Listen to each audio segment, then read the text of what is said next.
I would say after 2 or 3 days of getting on Zoom meetings with players and then with us as a staff getting together, and it started to become normal.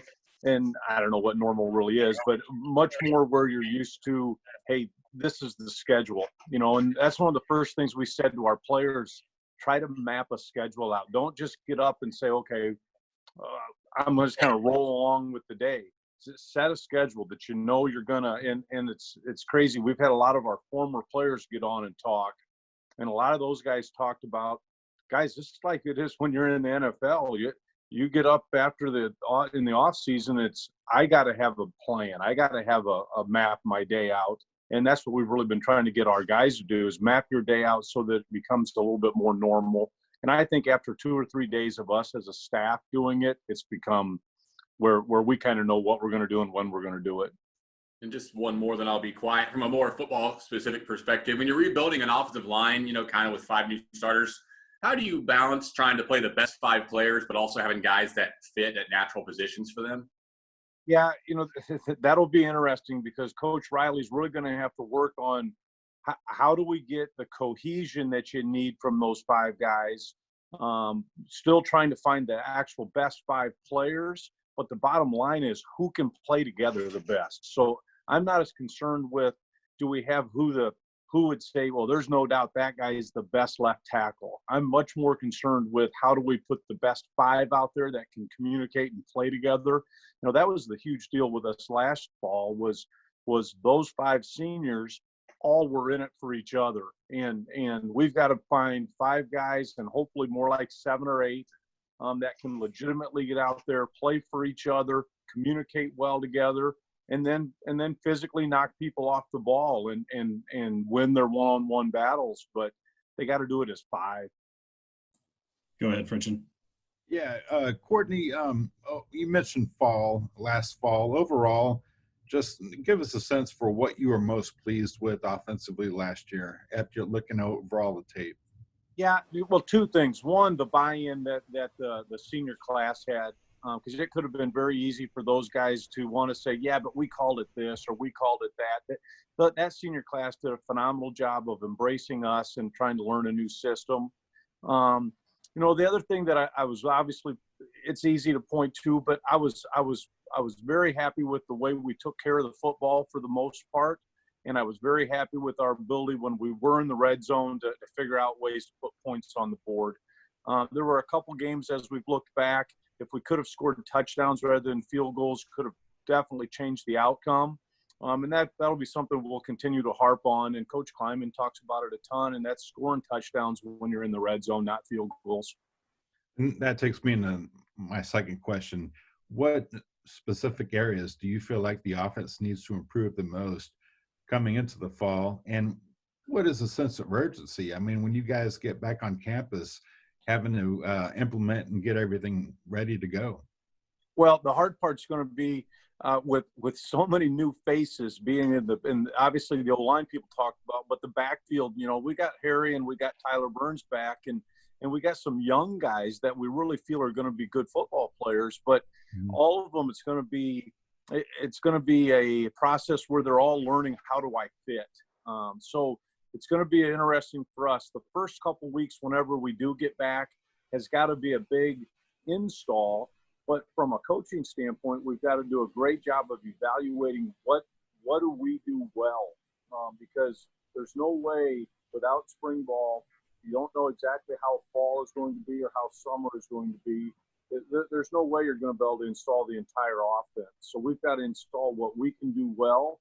The problem is there's a bunch of guys that we don't know what their best features may be until we get out there and start practicing. Hey, Courtney, I got 2 for you here. First off, after you studied what Skylar did last season, what do you think is the next step for him as a quarterback? Continually taking more ownership of who we're going to be on a given week. And that means allowing him to not per se game plan, but definitely have input on that game plan. If it's third downs, if it's what I feel the most comfortable with from a quarterback standpoint, I'm talking in from his perspective. If it's, hey, I don't believe their DNs play are as athletic as I am. So there may be weeks where he would say, hey, I want more zone read or power read or more run game where he's reading somebody. We're somewhat, I don't know, we pick and choose when we want him to actually be a specific ball carrier or in the weeks where he'd say, no, it's all on the table. And part of that's going to be his understanding of what can I do against the players that we're playing against. And as he keeps growing in our offense, he'll have more and more input as he wants it. And that's where if we're going to be as good as we want to be, he's got to keep growing from that standpoint. And it seems like Harry Trotter is the natural, veteran leader of the running backs now. How confident are you that he could handle something like a starting role next season? Oh, I think he'll be able to handle it. I think he's very good as far as having blinders on a little bit, as far as just focusing on the task at hand. That being said, he has done a good job of continuing to reach out. In this, obviously, we're in an interesting situation here. He didn't get to lead out there on the football field for spring, but I think he's done a good job of reaching out and engaging with his teammates. And that's a huge part. Whether he's a starter or not a starter, that'll all kind of shake out as the fall comes. But I think he's ready for whatever role he gets handed. Yeah, Courtney, stretching the field last year was a challenge in the passing game. I see you have, 6 of 7 returning wide receivers. You only lose Dalton Schoen. Yeah. How confident do you feel in that area of the game next year? Well, I'll bet you we've got 10 wideouts that I feel like need to really compete for playing time. But I think there are 4 or 5 guys that jump out pretty quick that you feel like they can make big plays. And I want to stretch the field a little bit more on it, be it throwing the ball down the field. Texas Tech, as an example, we had a huge play that really near the end of that game that kind of busted it open. Obviously the start of the game against West Virginia, we threw a big ball down to Dalton for a touchdown. We've got to do a better job throwing some of those balls down the field for big plays, but we also got to keep getting the ball to guys out in space that can go make big plays happen. I talked yesterday actually with Josh Youngblood a little bit about, the big plays he made as a kickoff return guy.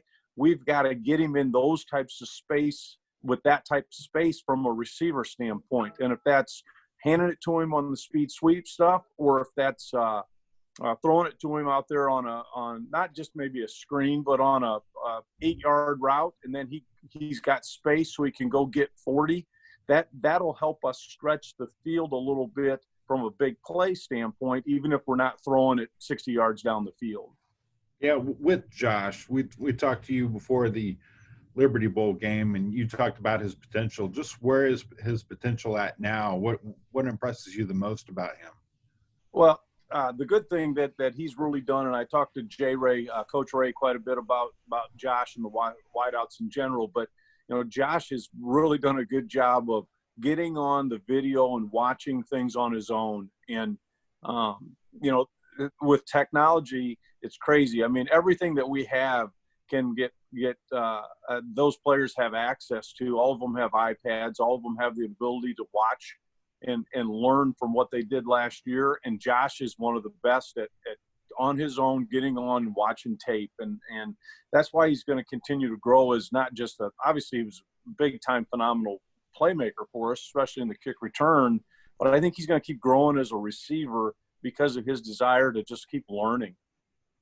Of course, you got, no spring football right now and limited time around Will Howard. Pardon me. But when he was here, what was your impression of how Will was kind of fitting with the program and acclimating himself to K-State? It's kind of he's done a phenomenal job of already in that 5-week weight room time changing his body. And you'd say, well, how much can that happen? Well, he got out of playing hoops. And not that there's anything wrong with playing basketball. We want a guy to run up and down the court and be athletic, have the best athletes in the world play basketball. But, I was surprised that in 5 weeks how much his body started to change. And that's a credit to his desire to go work right away. He could have easily said, hey, put me over here in this group, and I'm just gonna kind of feel my way around. But he attacked it, and he started to see change. He gained about 10 pounds in that short time.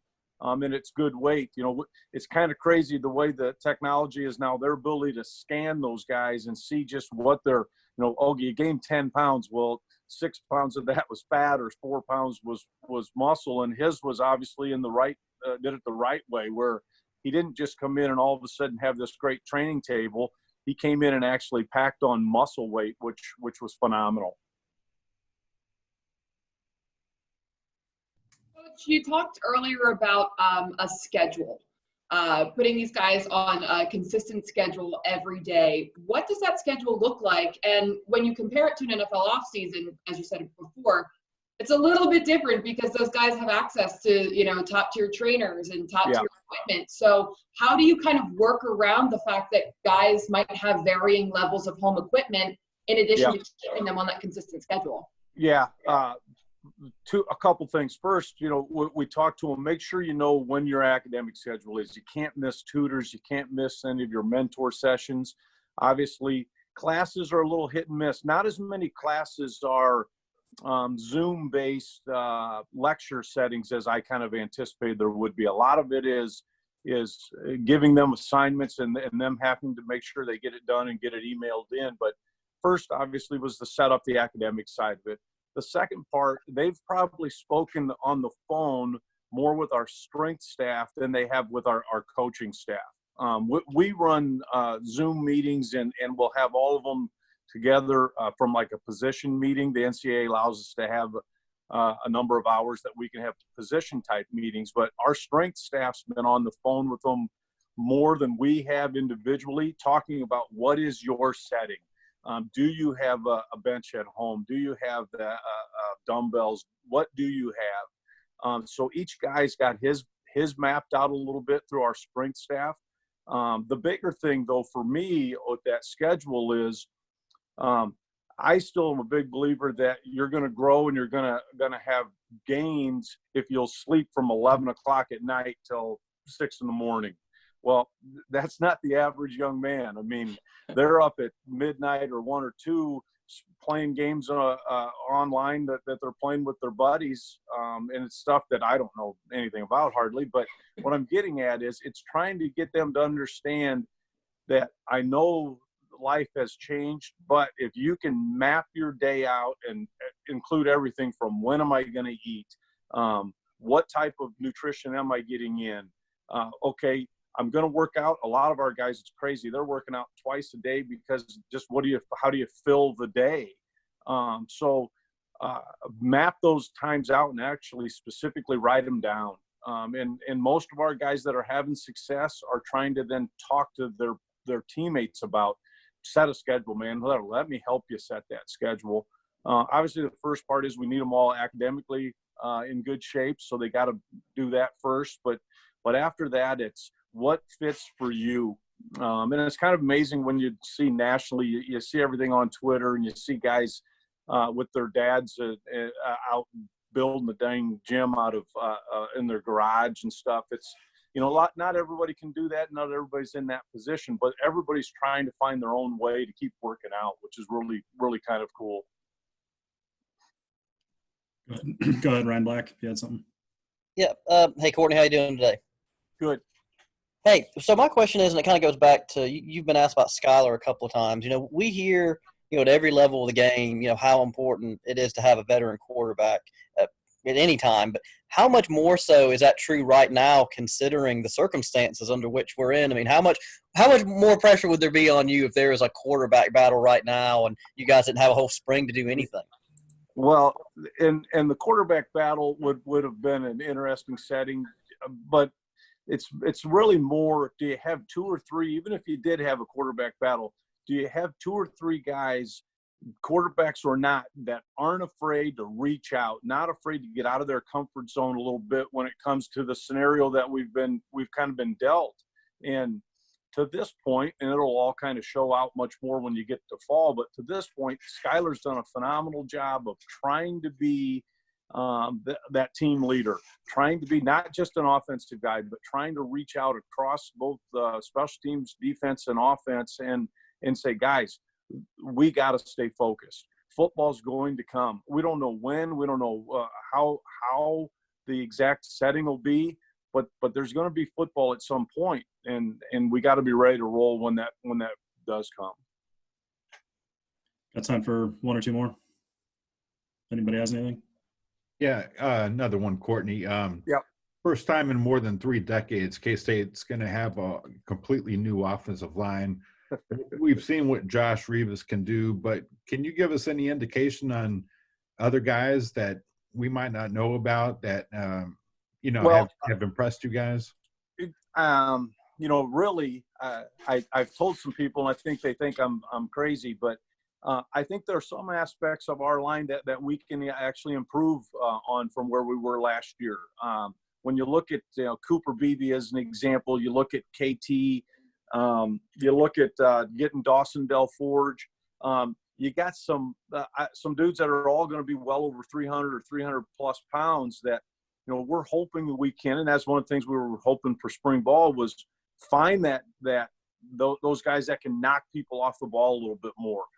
That can maybe be, true quote road graders. And I'm not saying that that's the style of football that we're only going to try to knock them off the ball, only run between the tackles. But I do think we've got, between 10 and 12 O linemen that are all going to battle for starting jobs that can make us a pretty darn good offensive line. The problem is all of them. Obviously you could say Josh was really a part-time, if not could have easily been a full-time starter. But other than that, there's not a lot of guys back that have yet proven themselves. But we feel good that there's 10 to 12 guys that are truly going to compete. The bad part is we don't know whether it's going to be 3 weeks to get ready, if it's going to be, hey, you get a summer and you get a fall camp to get ready, or what that is. So we do have to, as we kind of started this with, we got to really use 2 weeks to figure it out and then get ready to start game planning on what we can get done.